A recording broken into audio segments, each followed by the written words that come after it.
नौकरी की तलाश में दिल्ली जा रहा था लड़का। ट्रेन में टीटी लड़की ने जो किया, इंसानियत रो पड़ी। दोस्तों, उस दिन सुबह के 4 बजे थे। बिहार के सोनपुर स्टेशन पर ठंडी हवा चल रही थी और प्लेटफॉर्म पर धीरे धीरे लोगों की भीड़ बढ़ रही थी। और उसी भीड़ में एक गरीब लड़का अपने कंधे पर फटा हुआ बैग टांगे चुपचाप खड़ा था। उसका नाम था राहुल मिश्रा। उम्र ज्यादा नहीं, लगभग 25 साल, लेकिन चेहरे पर संघर्ष की लकीरें उम्र से कहीं ज्यादा गहरी थी। राहुल आज दिल्ली जा रहा था, नौकरी की तलाश में। यह उसका पहला शहर नहीं था जहां किस्मत आजमाने जा रहा हो। इससे पहले पटना, लखनऊ और कानपुर देख चुका था। हर जगह वही कहानी, इंटरव्यू, उम्मीद और फिर खामोश इनकार। इस बार दिल्ली आखिरी आस थी। घर में बूढ़े पिता, बीमार मां और छोटे भाई की पढ़ाई, सब कुछ उसी की कमाई पर टिका था, जो अब तक आई ही नहीं थी। उसकी जेब में कुल मिलाकर 350 रुपए थे। टिकट? हां, आधा अधूरा। उसने जनरल का टिकट लिया था, यह सोचकर कि ट्रेन में किसी तरह टीटी से बात कर लेगा। नियम तोड़ना उसे पसंद नहीं था, लेकिन पेट की मजबूरी कभी कभी ज़मीर से भारी पड़ जाती है। ट्रेन आई, लंबी, भारी और तेज आवाज करती हुई। राहुल जनरल डिब्बे में चढ़ा, भीड़ से जूझता हुआ किसी तरह खड़ा हुआ। ट्रेन चल पड़ी। खिड़की के बाहर अंधेरा पीछे भागने लगा और राहुल के अंदर सवाल दौड़ने लगे। क्या दिल्ली भी बाकी शहरों जैसा ही निकलेगा? क्या इस बार भी खाली हाथ लौटना पड़ेगा? करीब 1 घंटे बाद, जब ट्रेन रफ्तार पकड़ चुकी थी, राहुल ने देखा कि टीटी डिब्बे में दाखिल हो रही है। टीटी, लेकिन ये कोई आम टीटी नहीं थी। ब्लैक यूनिफॉर्म में, बालों को सलीके से बांधे, कंधे पर बैग और आंखों में अजीब सी गंभीर शांति। उम्र करीब 22 साल। चेहरा सख्त नहीं, लेकिन नजरों में साफ आत्मविश्वास। उसका नाम था अनन्या वर्मा। अनन्या रेलवे में नई नहीं थी, लेकिन आज की ड्यूटी उसके लिए भी आसान नहीं थी। वो नियमों को जानती थी, मानती थी और निभाती भी थी। उसके लिए नौकरी सिर्फ कमाई नहीं, जिम्मेदारी थी। उसे सिखाया गया था, रूल इज रूल। वह टिकट चेक करती आगे बढ़ रही थी। हर मुसाफिर की नजरें उस पर टिकती, फिर झुक जाती। राहुल का दिल तेज धड़कने लगा। उसके हाथ पसीने से भीग गए। अब क्या होगा? पकड़े गए तो जुर्माना, अगर उतार दिया तो? अनन्या उसके सामने रुकी। टिकट दिखाइए। आवाज शांत थी, लेकिन सीधी। राहुल ने जेब से जनरल का टिकट निकाला और चुपचाप आगे बढ़ा दिया। अनन्या ने टिकट देखा, फिर राहुल को देखा। आपकी सीट? जी। नहीं है मैडम, राहुल ने धीरे से कहा। अनन्या ने एक पल रुककर फिर पूछा, कहां तक जाना है? दिल्ली। उसने मशीन में कुछ डाटा डाला, फिर बोली, ये एक्सप्रेस ट्रेन है। बिना कंफर्म टिकट यात्रा करना नियम के खिलाफ है। राहुल ने सिर झुका लिया। मुझे पता है मैडम, लेकिन मजबूरी थी। अनन्या ने पहली बार उसकी आंखों में देखा। थकी हुई आंखें, लेकिन झूठ नहीं था उनमें। मजबूरी सबकी होती है, उसने कहा, लेकिन नियम सबके लिए एक जैसे होते हैं। राहुल कुछ बोलना चाहता था, लेकिन शब्द गले में अटक गए।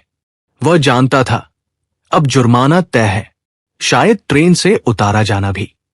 जुर्माना देना पड़ेगा, अनन्या बोली। राहुल ने जेब टटोली, हाथ कांप गए। मेरे पास पूरे पैसे नहीं हैं, उसने सच कहा। अनन्या ने नोट किया। कितने हैं? 350। अनन्या चुप हो गई। नियम के मुताबिक रकम ज्यादा थी। डिब्बे में खड़े कुछ लोग देखने लगे।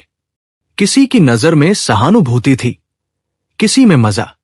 राहुल को लगा, अब सब खत्म। दिल्ली का सपना शायद यहीं उतर जाएगा। लेकिन अनन्या ने अचानक मशीन बंद कर दी। आप नौकरी के लिए जा रहे हैं? उसने पूछा। राहुल चौंका।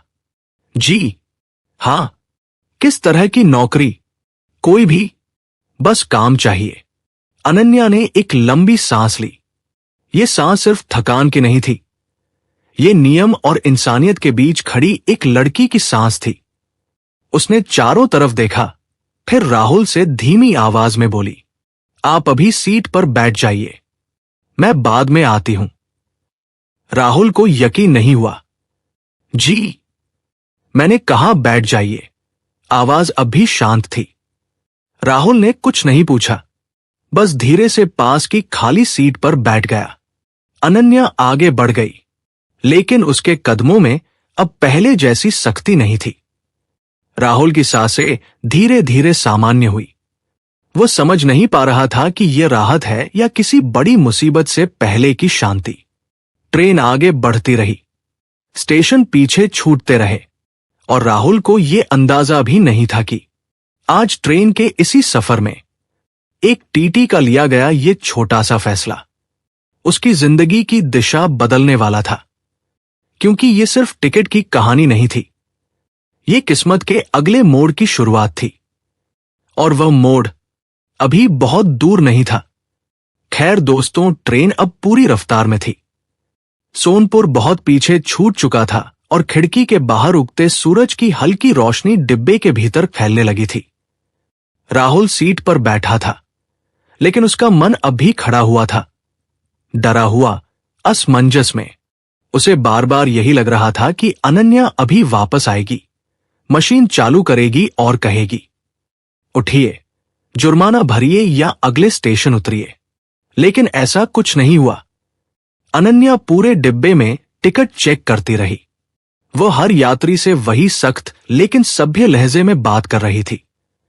राहुल उसे दूर से देख रहा था। उसके चलने का तरीका, नोट करने की आदत, हर बात में अनुशासन। अगर ये इतनी सख्त है, राहुल सोच रहा था, तो मुझे क्यों छोड़ दिया? करीब आधे घंटे बाद अनन्या फिर उसी सीट के पास आई, इस बार अकेली। आपका नाम? उसने पूछा। राहुल सीधा बैठ गया। राहुल मिश्रा। कहाँ के रहने वाले? बिहार, सीवान के पास एक छोटा सा गांव है। अनन्या ने कुछ नोट किया, फिर बोली, दिल्ली में किसके पास जा रहे हैं? किसी के पास नहीं, राहुल ने बिना झिझक सच कहा। बस सुना है वहां काम मिल जाता है। अनन्या ने पहली बार ध्यान से उसका बैग देखा। पुराना, कई जगह से सिला हुआ। पढ़ाई, बीए किया है, लेकिन नंबर ज्यादा अच्छे नहीं थे। अनन्या ने सिर हिलाया। यह कोई इंटरव्यू नहीं था, लेकिन सवालों में दिलचस्पी थी। आपको पता है, उसने कहा, मैं चाहूं तो अभी भी जुर्माना लगा सकती हूं। राहुल की उंगलियां आपस में उलझ गई। जी, मुझे पता है, फिर भी आपने झूठ नहीं बोला, उसने सीधा कहा। राहुल ने हल्की आवाज में जवाब दिया, झूठ बोलकर भी क्या मिल जाता मैडम? उतरना ही पड़ता। अनन्या कुछ सेकंड चुप रही। ट्रेन की आवाज उस चुप्पी को भर रही थी। फिर उसने कहा, रेलवे के नियम हमें सख्त बनना सिखाते हैं, लेकिन इंसान होना नहीं भूलना चाहिए। यह वाक्य राहुल के कानों से नहीं, सीधे दिल में उतर गया। मैं आपका टिकट अभी अपग्रेड नहीं कर सकती, अनन्या बोली, लेकिन आपको दिल्ली तक जाने दूंगी। राहुल की आंखें भर आई। मैडम, मैं धन्यवाद बाद में कहना, उसने बीच में रोका। पहले ये बताइए, अगर दिल्ली में काम न मिला तो?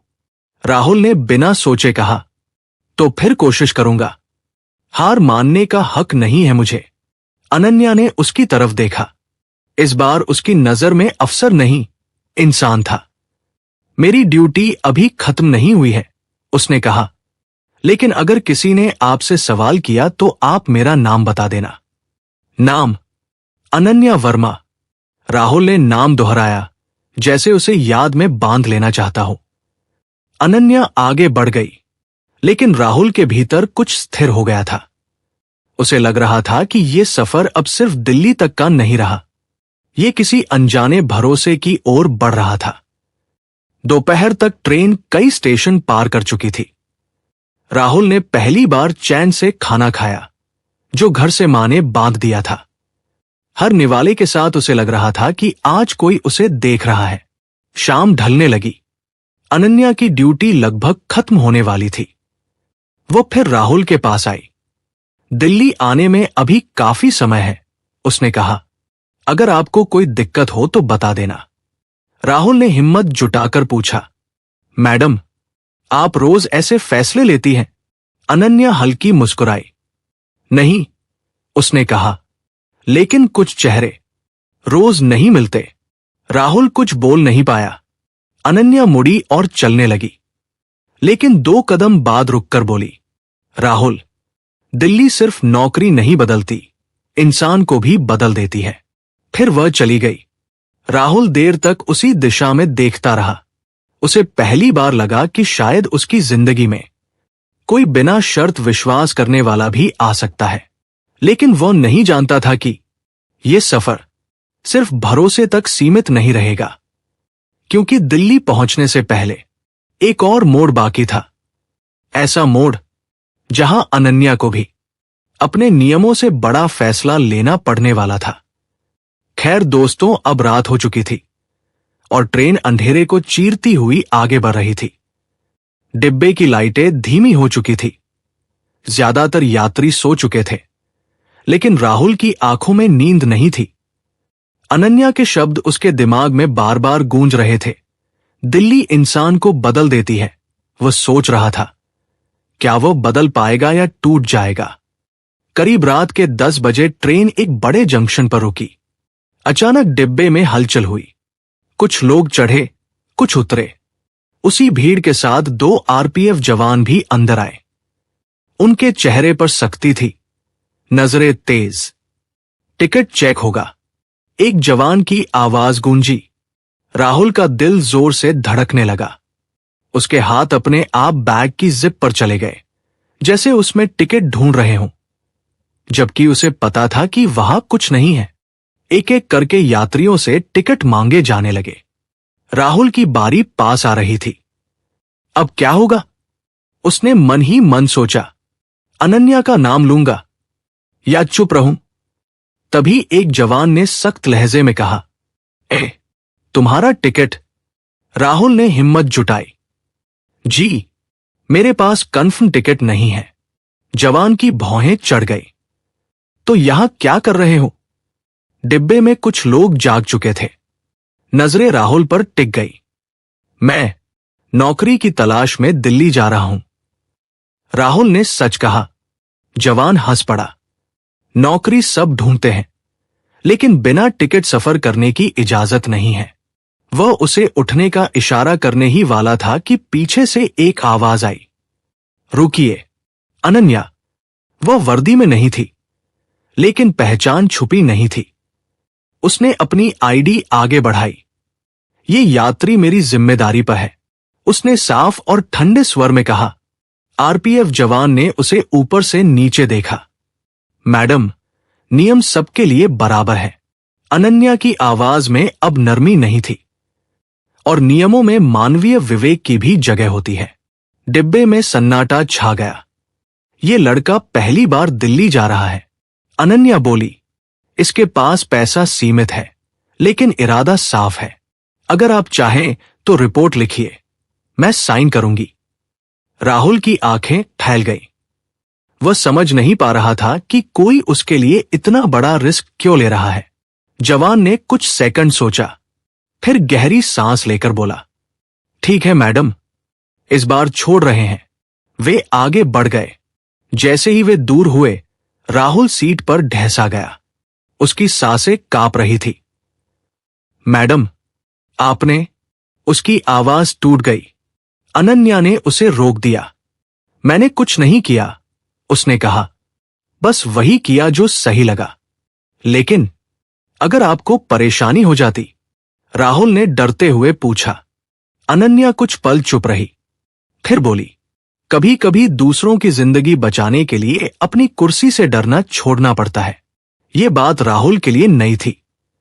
वह जिस दुनिया से आया था, वहां लोग अपनी रोटी के लिए दूसरों को धक्का देते थे। आप ऐसी क्यों हैं?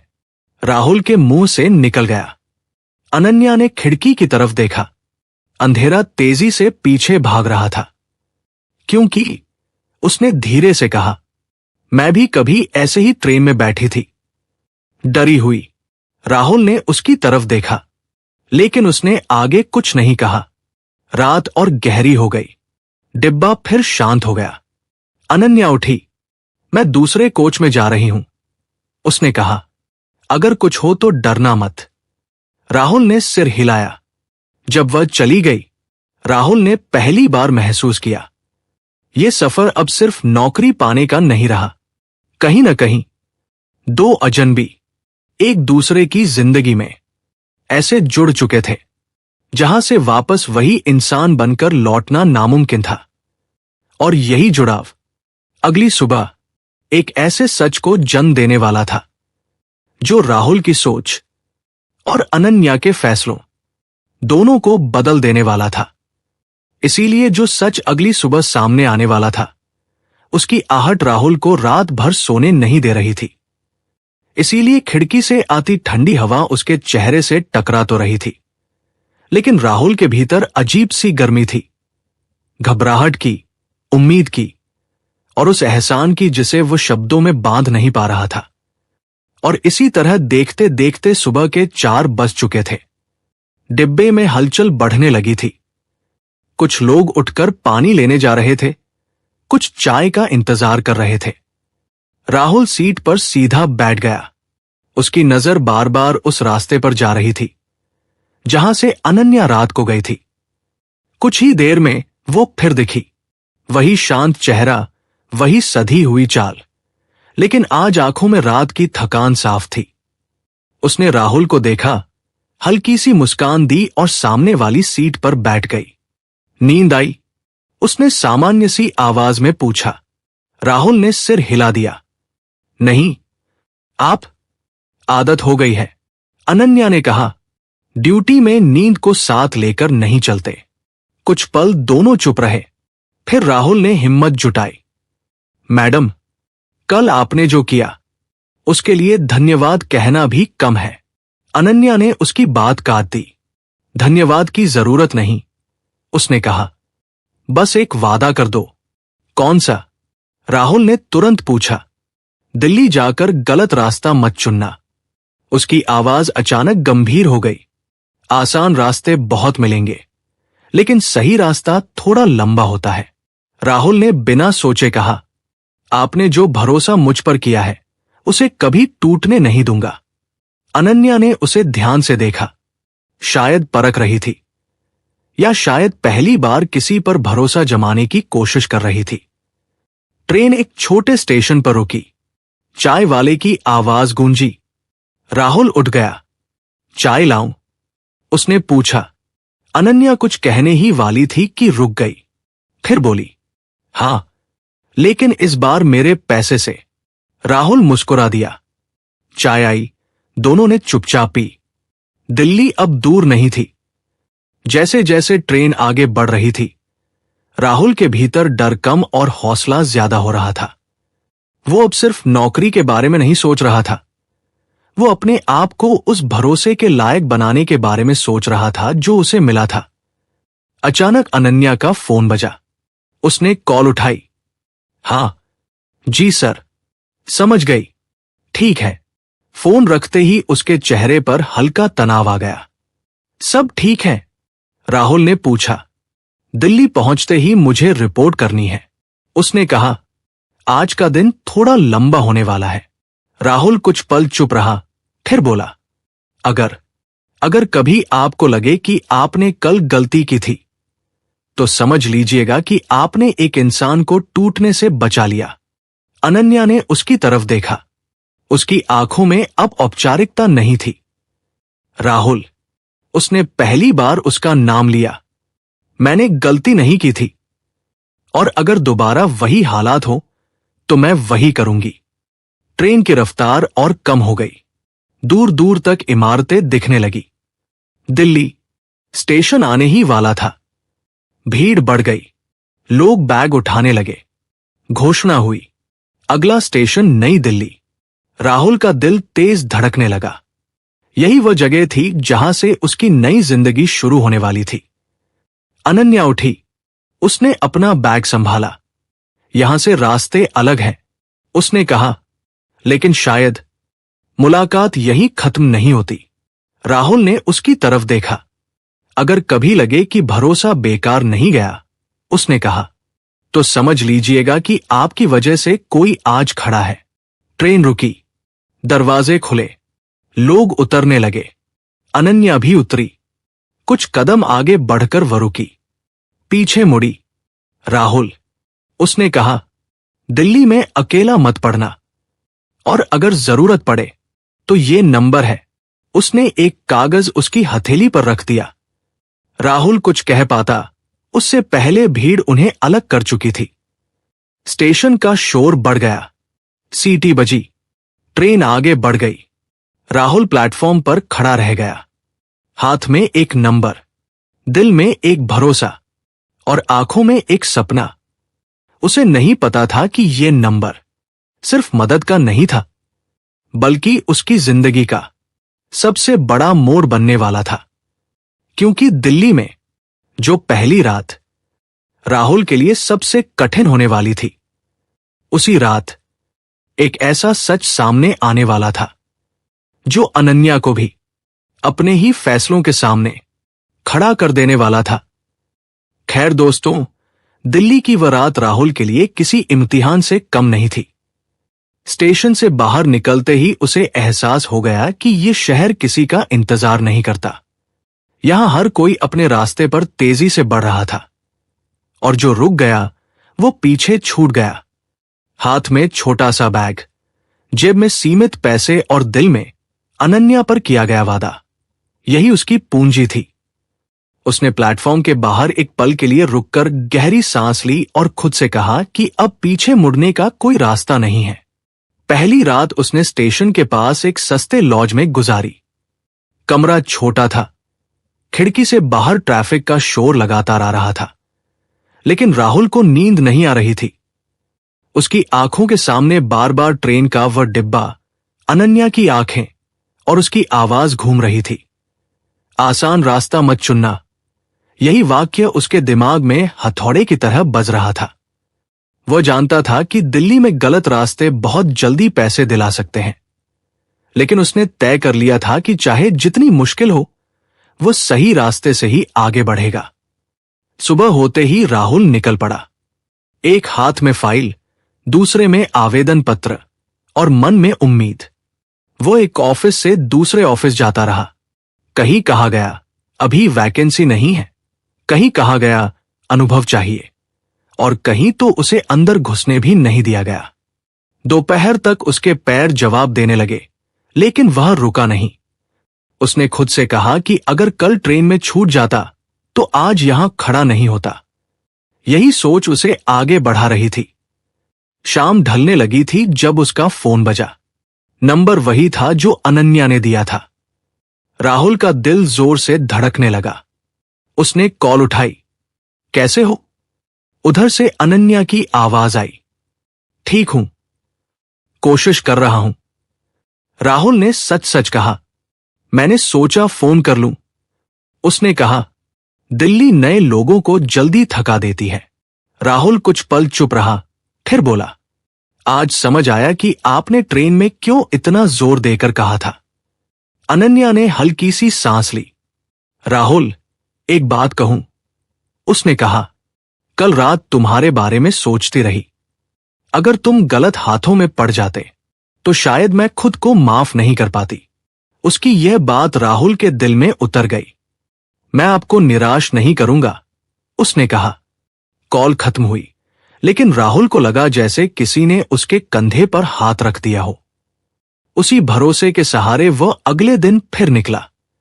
तीसरे दिन, चौथे दिन, हर दिन वही भागदौड़, वही रिजेक्शन, लेकिन अब उसके भीतर एक अजीब सा ठहराव आ गया था। वह जान चुका था कि मेहनत बेकार नहीं जाती। 5वें दिन एक छोटा सा ऑफिस मिला। इंटरव्यू छोटा था, सवाल सीधे थे। मालिक ने उसकी आंखों में देखा और कहा, काम मुश्किल है, पैसे कम है, लेकिन अगर टिक गए तो आगे बढ़ोगे। राहुल ने बिना सोचे हाँ कह दी। उस पल उसे पैसे से ज्यादा मौके की जरूरत थी। शाम को उसने अनन्या को मैसेज किया, काम मिल गया, कुछ ही देर में जवाब आया। मुझे पता था। उस एक लाइन में इतना भरोसा था कि राहुल देर तक स्क्रीन देखता रहा। उसे एहसास हो रहा था कि यह रिश्ता सिर्फ एहसान का नहीं रह गया है। ये दो अजनबियों के बीच बना एक ऐसा भरोसा था जो धीरे धीरे किसी और ही दिशा में जा रहा था।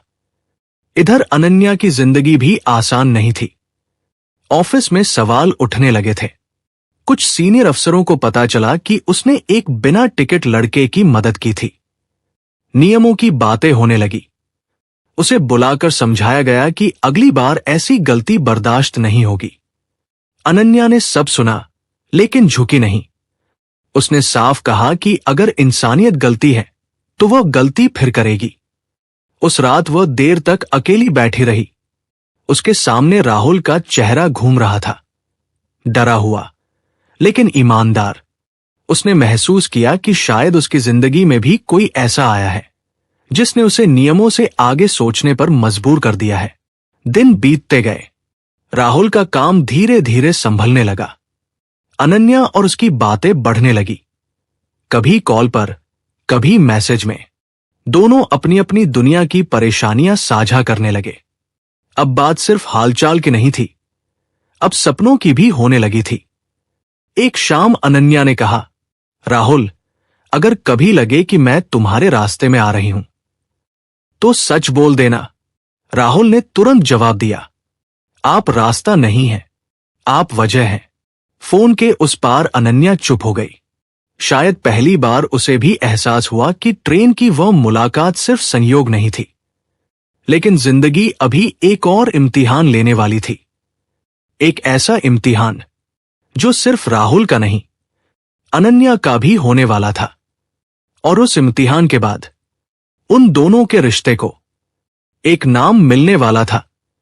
खैर दोस्तों, वक्त अपनी रफ्तार से आगे बढ़ रहा था, लेकिन राहुल और अनन्या की जिंदगी अब सिर्फ अपने अपने रास्तों पर नहीं चल रही थी। दोनों की दुनिया अलग थी, जिम्मेदारियां अलग थी, लेकिन सोच धीरे धीरे एक जैसी होती जा रही थी। दिल्ली की तेज रफ्तार में राहुल अब खुद को संभाल चुका था। वही लड़का जो कुछ हफ्ते पहले ट्रेन में डरा समा बैठा था, आज सुबह तय समय पर उठता, काम पर जाता और रात को थक कर लौटता। लेकिन थकान के बावजूद उसके चेहरे पर हार नहीं थी। उसे पता था कि यह सब किसी एक इंसान की वजह से संभव हो पाया है। एक शाम ऑफिस से लौटते हुए राहुल को अनन्या का कॉल आया। आवाज पहले जैसी शांत नहीं थी, उसमें हल्की घबराहट थी। राहुल, मुझे कल लखनऊ जाना है, उसने कहा। लखनऊ? अचानक? राहुल ने पूछा। हां, विभागीय जांच है, उसी ट्रेन से जाऊंगी जिससे तुम आए थे। राहुल कुछ पल चुप रहा। उस ट्रेन का नाम सुनते ही उसके जहन में सब कुछ ताजा हो गया। डर, बेबसी और फिर अनन्या का साथ। सब ठीक रहेगा, उसने कहा, लेकिन भीतर कहीं बेचैनी थी। अगले दिन अनन्या लखनऊ की ओर निकल पड़ी।